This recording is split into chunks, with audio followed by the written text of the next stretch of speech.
The frost-covered pines of the Ardennes forest stood like silent sentinels. In the pre-dawn darkness of December 16, 1944, Private Tommy Richardson of the 100th and 6th Infantry Division pulled his woolen coat tighter around his shoulders, his breath forming small clouds in the bitter cold. What he didn't know was that less than a mile away, 200,000 German soldiers were preparing to launch Adolf Hitler's last desperate gamble.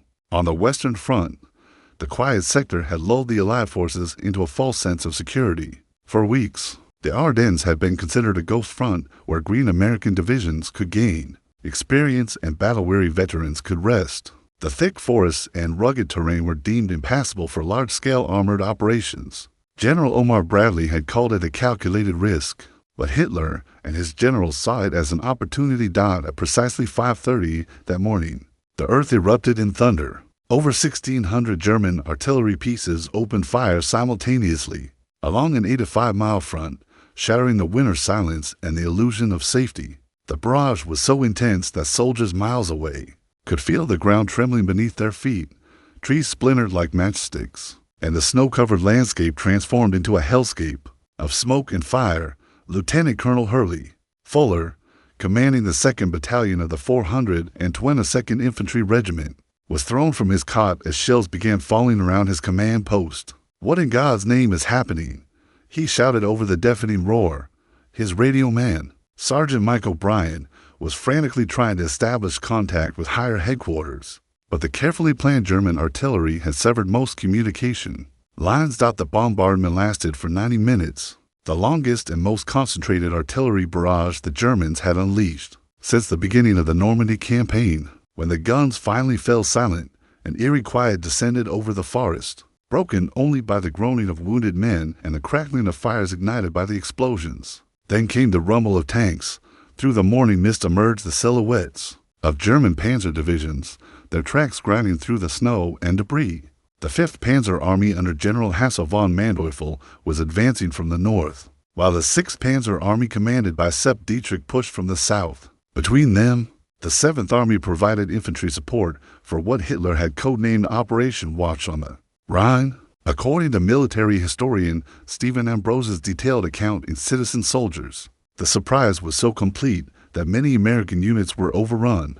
Before they could mount any organized resistance, American outposts began reporting massive enemy movements. But the reports seemed so incredible that many commanders initially dismissed them as exaggerated. How could the Germans mount such a large offensive when intelligence suggested they were barely holding their defensive lines? The answer lay in Hitler's ability to secretly mass his reserves in the Eifel region using the cover of bad weather that had grounded Allied reconnaissance aircraft for days. Captain James Morrison of the 28th Infantry Division watched in disbelief as German infantry emerged from the tree line like ghosts materializing from the mist. His company of 120 men was spread thin along a 3-mile front. Positions that were meant to be held by an entire battalion fall back to secondary positions. He ordered, but many of his men never received the command as German infiltrators had cut telephone lines throughout the night. The surprise was so complete and devastating that within hours, entire American regiments were cut off and surrounded. The carefully planned German offensive had achieved what many thought impossible. They had caught the mighty Allied war machine completely off guard, setting the stage for what would become the largest and bloodiest battle fought by American forces in World War II. By midday on December 16th, the scope of the German offensive became horrifyingly clear to Allied commanders. What had initially appeared to be local probing attacks was revealed as a massive coordinated assault involving 3 German armies. General Omar Bradley, commanding the 12th Army Group, received fragmented reports from the front that painted a picture of chaos and confusion stretching across the entire Ardennes sector. The town of Clairvaux, a key communications hub, found itself directly in the path of the German advance. Major General Norman Coda of the 28th Infantry Division had positioned his headquarters there, believing it to be safely behind the lines. As German panzer grenadiers stormed through the narrow streets, Coda and his staff found themselves fighting for their lives with rifles and pistols, transformed from commanders to frontline soldiers in a matter of hours. Staff Sergeant William Henderson of the 100th and 10th Infantry Regiment had been enjoying what he thought would be a quiet morning when the artillery barrage began. Now, 12 hours later, He found himself leading the survivors of 3 different companies in a desperate fighting withdrawal through the dense forest. "We've got Krauts coming from 3 directions," he reported to anyone who would listen. But with communication severed, his warnings fell on deaf ears. The German plan was audacious in its scope and timing. Hitler had gambled everything on reaching the port of Antwerp, splitting the British and American forces and forcing them to negotiate a separate peace. The offensive had been timed to coincide with overcast weather that would ground Allied aircraft, neutralizing one of their greatest advantages. For the first crucial days, thick clouds and snow would keep the mighty Allied Air Force on the ground. Colonel Mark Devine of the 14th Cavalry Group found his unit completely surrounded. Near the village of Pateau, his radio operator, Corporal Danny Walsh, managed to establish brief contact with divisional headquarters long enough to report their situation. "We're holding, but we need reinforcements immediately," Devine transmitted, not knowing that similar pleas for help were coming from dozens of isolated units across the front. The roads became clogged with retreating American vehicles, creating perfect targets for German aircraft when they managed to break through the clouds. Messerschmitt fighters strafed columns of trucks and jeeps, adding to the confusion and panic. Supply lines that had functioned smoothly for months were severed, leaving frontline units without ammunition, food, or medical supplies in the town of St. Vith. Brigadier General Bruce Clark of Combat Command B, 7th Armored Division, arrived to find chaos beyond description. Retreating soldiers from multiple units streamed through the streets, many having abandoned their equipment in the desperate flight westward. "Where's your commanding officer?" Clark demanded of a group of infantry soldiers, only to be told that their entire chain of command had been wiped out or captured. The German advance was spearheaded by specially trained commando units, under the command of Otto Skorzeny, Hitler's favorite special operations commander. These soldiers, dressed in American uniforms and driving captured American vehicles, spread confusion behind Allied lines by misdirecting traffic, cutting communication lines, and spreading false orders. Their psychological impact far exceeded their actual numbers, as rumors of German infiltrators created paranoia throughout the Allied rear areas. Colonel Joseph Gilbreth of the 18th Cavalry Reconnaissance Squadron managed to establish a temporary defensive line along a ridge overlooking the Our River.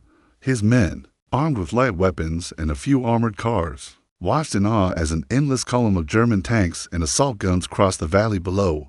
"Count them," he ordered his intelligence officer, Lieutenant Robert Hayes. But after reaching 100 vehicles, Hayes simply wrote numerous enemy armor in his report. The speed of the German advance caught even their own commanders by surprise. General Hassel von Manteufel's 5th Panzer Army had penetrated over 10 miles into Allied territory by nightfall, far exceeding their most optimistic projections. Radio intercepts revealed German units reporting that they were advancing faster than their own artillery could keep up with them. As darkness fell on the first day, the magnitude of the disaster became apparent to Allied high command. Entire divisions had lost contact with their subordinate units, and no one knew exactly where the front line was anymore. The Battle of the Bulge had begun with the most successful German offensive operation since the early days of the war, and the fate of the entire Western Front hung in the balance. December 19th, 1944, marked the beginning of one of the most legendary defensive stands in American military history. The crossroads town of Bastogne, no larger than a typical American county seat, suddenly found itself the focal point of Hitler's desperate winter offensive. 5 major roads converged on this Belgian town, making it crucial for German supply lines attempting to reach the Meuse River and beyond to Antwerp. Brigadier General Anthony McAuliffe of the 101st Airborne Division had arrived in Bastogne with his paratroopers on December 18th, just hours before German forces completed their encirclement of the town. McAuliffe, a tough artilleryman from Washington, D.C., quickly assessed the situation and made a decision that would echo through military history. Bastogne would be held at all costs. The defenders were a mixed force of paratroopers, tank destroyers, engineers, and stragglers from units overrun during the initial German assault. Colonel William Roberts of Combat Command B, 10th Armored Division, had arrived with a task force of Sherman tanks just in time to reinforce the perimeter. "We're going to hold this place," Roberts announced to his officers, "even if we have to fight with our bare hands." Staff Sergeant Donald Burgett of the 506th Parachute Infantry Regiment found himself manning a foxhole on the northwestern edge of town, with Private James Alley, a a replacement who had joined the unit only days before the German offensive began. The temperature had dropped to 10 degrees below zero, and both men struggled to keep their weapons from freezing. "Think they'll come again tonight?" Ali asked, his teeth chattering uncontrollably. The German forces surrounding Bastogne belonged to General Heinrich von Luttwitz's 47th Panzer Corps, supported by elements of the 26th Volksgrenadier Division. Luttwitz, a veteran of campaigns in Poland and France, was confident that the isolated American garrison would surrender once they realized the hopelessness of their situation. He had not counted on the stubborn determination of American paratroopers.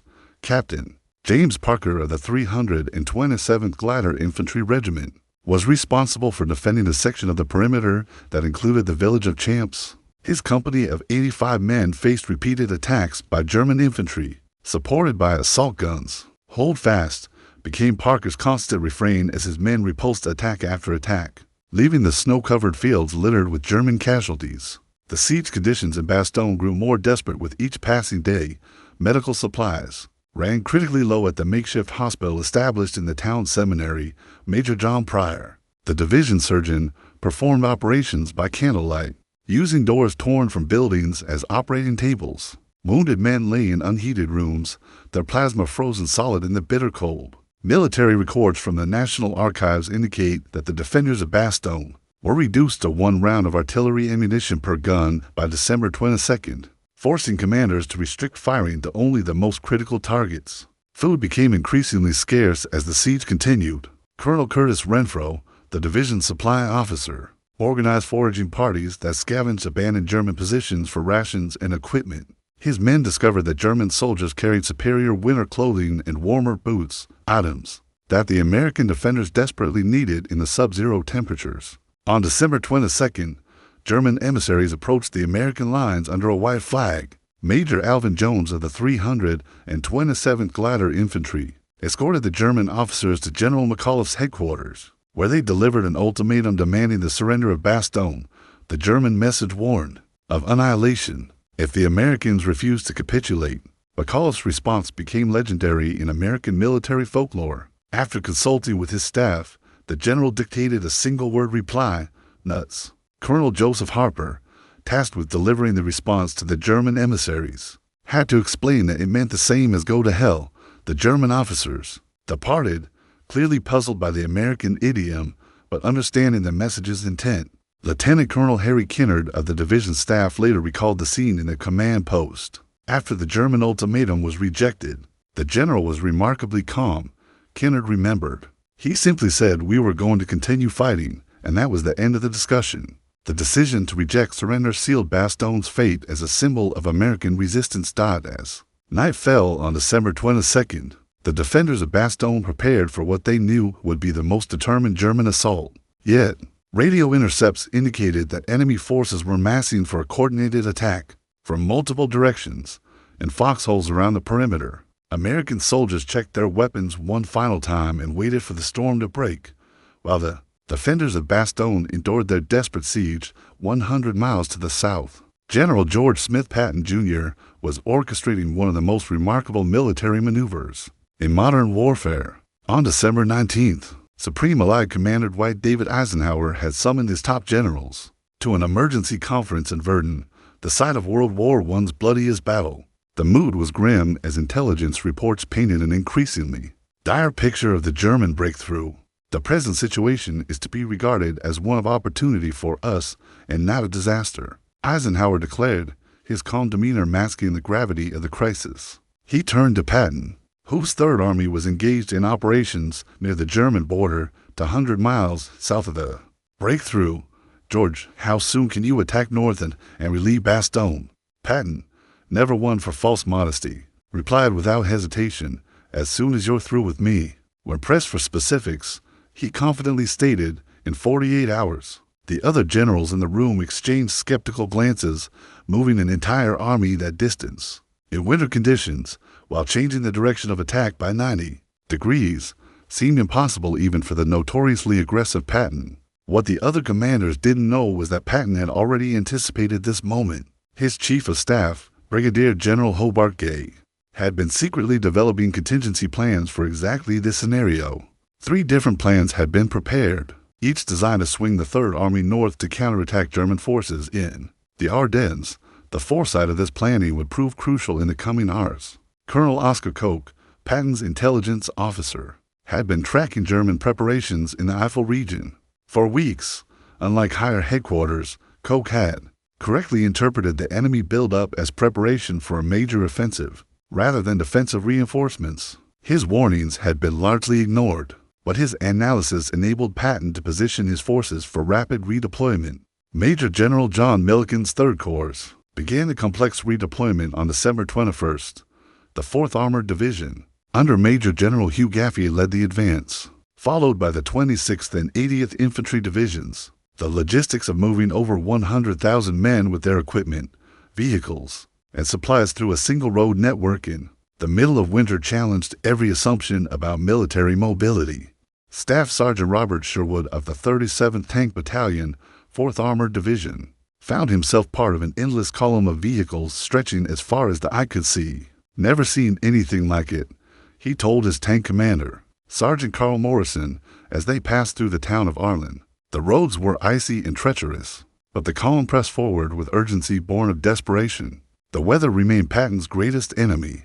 Temperatures plummeted to record lows, causing vehicles to break down and men to suffer from frostbite and exposure. Captain Douglas MacArthur Peterson of the 10th Armored Infantry Battalion reported that his unit lost 15% of its strength to cold weather injuries before they even reached the battle zone. Medical officers worked frantically to treat cases of trench foot and hypothermia.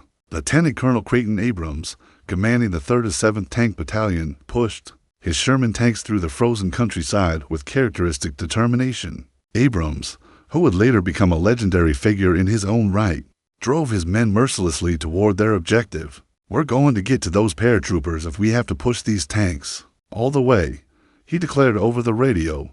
The German High Command was initially unaware of Patton's rapid redeployment. Luftwaffe reconnaissance flights were grounded by the same weather. That hampered Allied air operations, leaving German intelligence blind to the massive movement occurring to their south. General von Rundstedt, the German commander in the west, continued to believe that American reserves were still hundreds of miles away. Colonel Bruce Clark, commanding Combat Command A of the 4th Armored Division, reached the outskirts of Bastogne on December 22nd, just as the German ultimatum was being delivered to General McAuliffe. Clark's advance elements made contact with German screening forces, beginning a series of sharp engagements that would continue for the next 3 days. The relief of Bastogne became a race against time.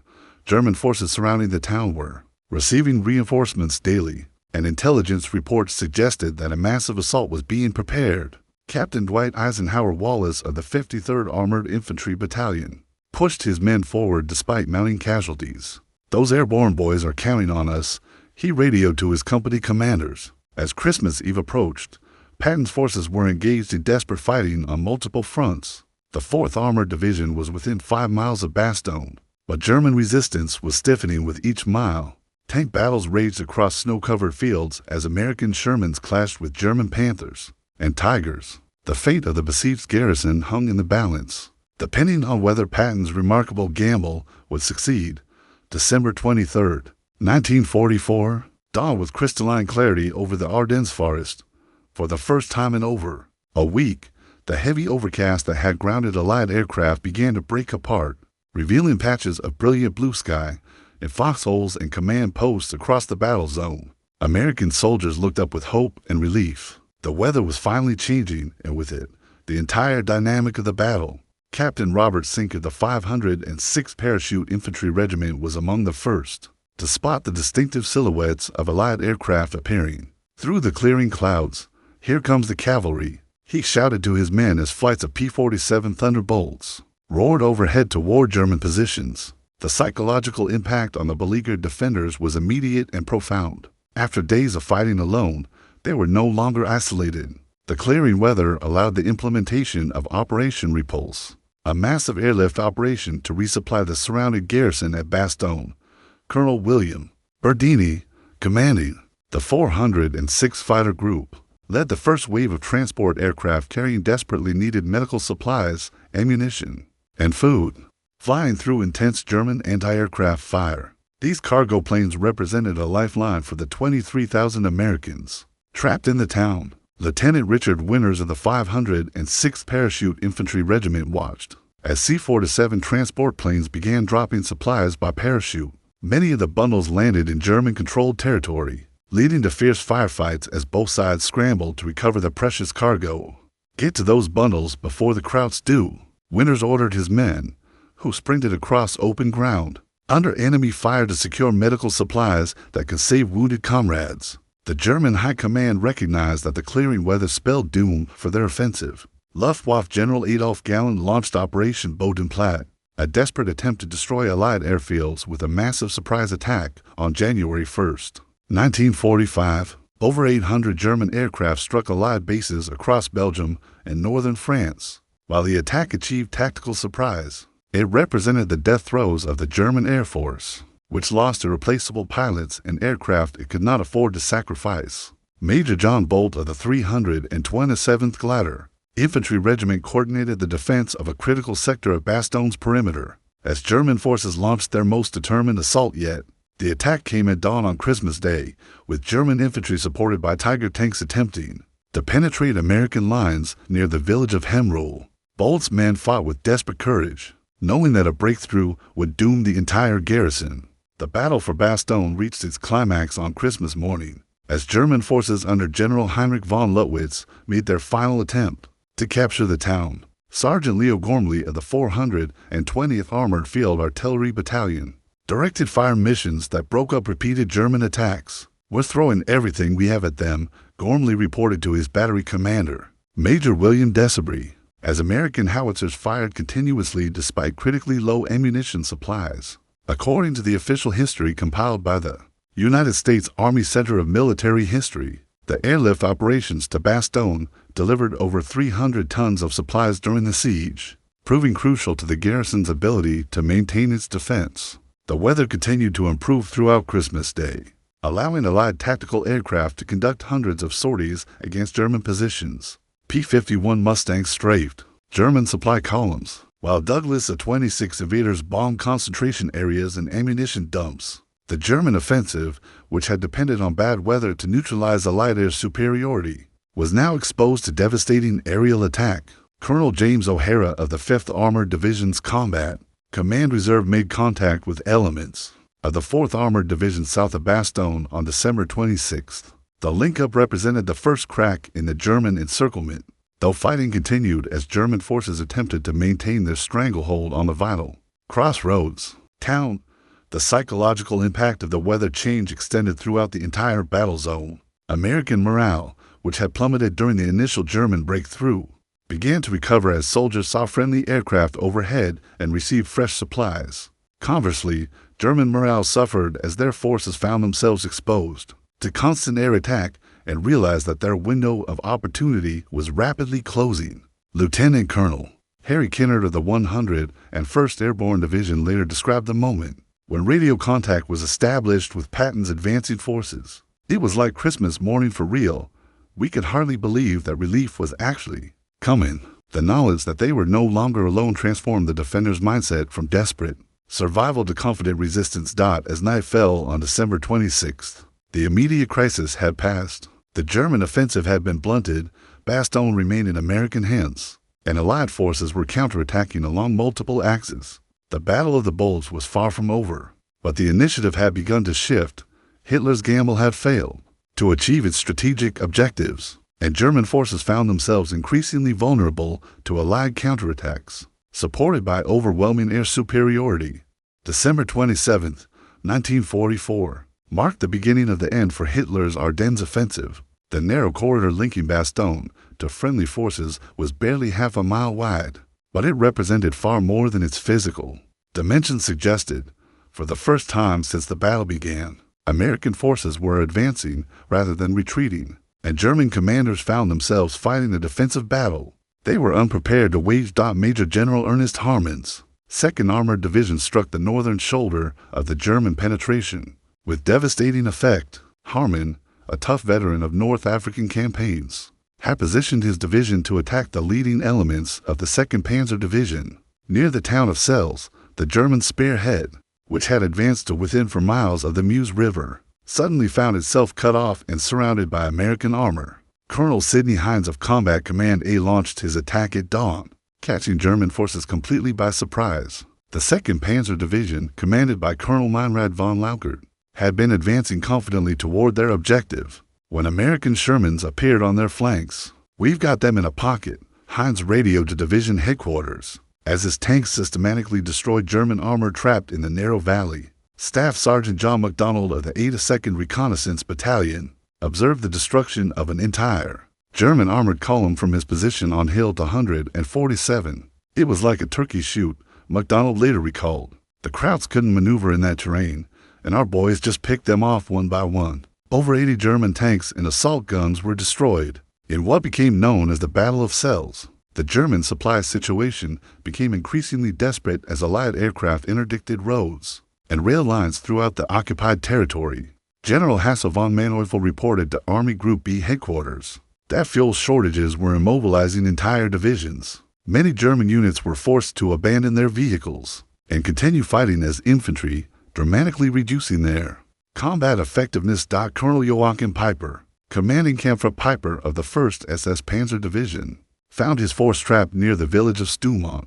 After advancing deeper into American territory than any other German unit, Peiper, a ruthless SS officer with a reputation for brutality, had been spearheading the northern prong of the German offensive. Now his battle group was surrounded by elements of the 30th Infantry Division and 82nd Airborne Division. Major Harrison Hobart of the 119th Infantry Regiment coordinated the attacks against Peiper's positions. The fighting was particularly vicious, with both sides taking heavy casualties in house-to-house combat through the Belgian villages. American forces were motivated by reports of German atrocities against prisoners and civilians, including the massacre at Malmedy, where 84 American prisoners had been murdered in cold blood. The weather continued to favor Allied operations, as clear skies allowed round-the-clock air operations. Brigadier General Pete Quesada's 9th Tactical Air Command flew over 1,000 sorties on December 28 alone, striking German positions throughout the Ardennes. The Luftwaffe, which had committed its last reserves in the earlier desperate attacks, could offer virtually no opposition to Allied air superiority. Captain Charles MacDonald of the 2nd Battalion, 23rd Infantry Regiment, participated in the counterattacks against German positions near St. Vith. The town had finally fallen to German forces after days of bitter fighting, but American units were now working to recapture the vital road junction. MacDonald's company advanced through snow-covered pine forests, engaging German defenders in close-quarter combat among the trees. The German High Command began to recognize that the offensive had failed in its strategic objectives. Field Marshal Gerd von Rundstedt recommended to Hitler that German forces withdraw to more defensible positions, but the Führer refused to authorize any retreat. This decision doomed thousands of German soldiers to unnecessary casualties, as they were forced to defend untenable positions against overwhelming Allied superiority. Lieutenant Colonel Joachim Peiper made the difficult decision to abandon his heavy equipment and attempt to break out on foot. On December 24th, he ordered his remaining men to destroy their tanks and vehicles before attempting to infiltrate back to German lines through the forest. Only 800 of his original 5,000 men successfully reached safety, marking the effective end of the most dangerous German penetration. Contemporary German military records, captured after the war and housed in the Bundesarchiv, revealed that fuel shortages had reduced German tank mobility by over 60%. By December 28th, effectively ending any hope of reaching the Meuse River, Colonel Bruce Clark's 7th Armored Division began advancing eastward from St. Vith, recapturing territory that had been lost. During the initial German breakthrough, Clark's combat commands methodically reduced German strong points, supported by massive artillery preparations and close air support. The roles had been completely reversed from the opening days of the battle.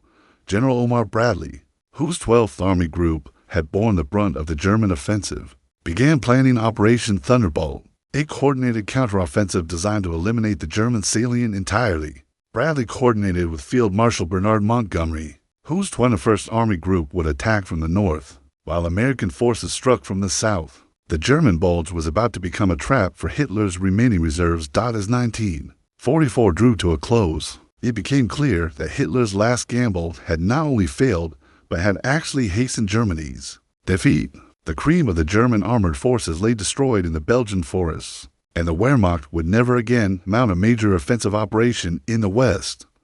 January 3rd, 1945, dawned cold and clear over the Ardennes forest, illuminating a landscape transformed by nearly 3 weeks of the most intense fighting the Western Front had witnessed since the Normandy breakout.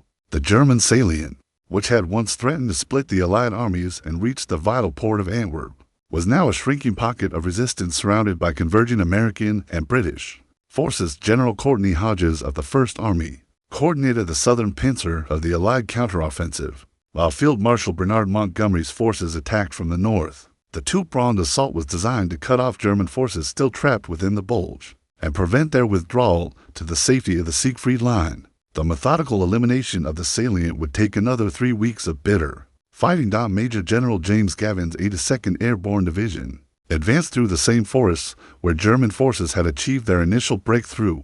Gavin's paratroopers moved cautiously through the pine trees, engaging pockets of German resistance that had been bypassed during the earlier American retreat. The roles were now completely reversed, with German forces fighting desperately to avoid encirclement. Staff Sergeant Michael O'Brien of the 504th Parachute Infantry Regiment discovered the frozen corpses of American soldiers who had been killed during the opening days of the German offensive. The bodies, preserved by the bitter cold, served as grim reminders of how close the Wehrmacht had come to achieving a decisive breakthrough. "We're settling accounts now," O'Brien told his squad as they prepared to assault a German strongpoint.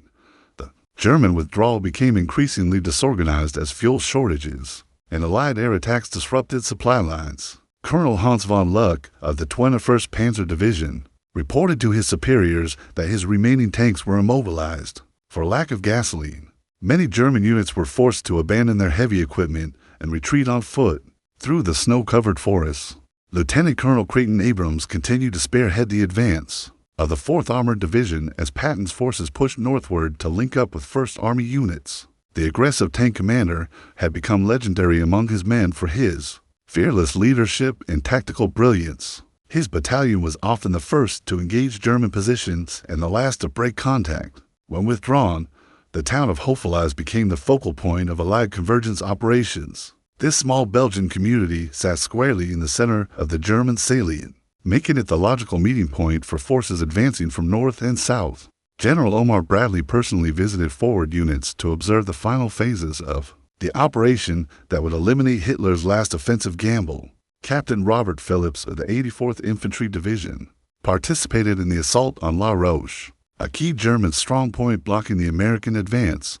Phillips had been wounded during the initial German attack, but had returned to duty despite a limp that would plague him for the rest of his life. "We're not stopping until we reach the Rhine," he told his company commanders as they prepared for what everyone hoped would be the final phase of the battle. The human cost of Hitler's desperate gamble became increasingly apparent as Allied forces recaptured territory lost during the initial breakthrough. American casualties exceeded 19,000 killed and over 62,000 wounded or missing. German losses were even higher, with an estimated 100,000 casualties and the destruction of irreplaceable armored units that could never be replaced. Major John Eisenhower, son of the Supreme Allied Commander, served as a liaison officer between various American units during the final phase of the operation. The younger Eisenhower witnessed firsthand the determination of American soldiers, who had recovered from the shock of the initial German assault, to mount an overwhelming counteroffensive. The resilience and adaptability of American forces impressed even veteran German commanders. According to post-war interrogations conducted by Allied intelligence officers and documented in the National Archives, German commanders universally praised the rapid recovery and aggressive counterattacks mounted by American forces, particularly noting the speed of Patton's redeployment. On January 16, 1945, elements of the 2nd Armored Division advancing from the north made contact with units of the 11th Armored Division, pushing up from the south near the village of Hofelize. The link-up marked the official end of the German salient and the beginning of a general German withdrawal toward the Reich's borders. General George Patton met with other Allied commanders in the recaptured town of Bastogne to assess the strategic implications of their victory. The successful defense of the crossroads town had become a symbol of American determination, While the rapid counteroffensive demonstrated the growing maturity and effectiveness of American military leadership at all levels. The Battle of the Bulge officially ended on January 25, 1945, when Allied forces had pushed German units back to their original positions along the Siegfried Line. Hitler's gamble had not only failed catastrophically, but had actually accelerated Germany's defeat by destroying the last significant reserves available to the Wehrmacht in the West. As Allied forces prepared for the final assault on Nazi Germany, the lessons learned in the Ardennes forest would prove invaluable. American soldiers had demonstrated that they could not only absorb a devastating surprise attack, but recover to mount successful counter-operations that destroyed the enemy's capacity for further resistance. The Battle of the Bulge had tested American resolve and found it unbreakable, setting the stage for the final victory that would come just 4 months later. With Germany's unconditional surrender, the courage and sacrifice of the men who fought in the frozen forests of Belgium had preserved the Allied cause at its darkest hour and hastened the end of the war in Europe. Their victory in the Ardennes would be remembered as one of the finest hours in American military history.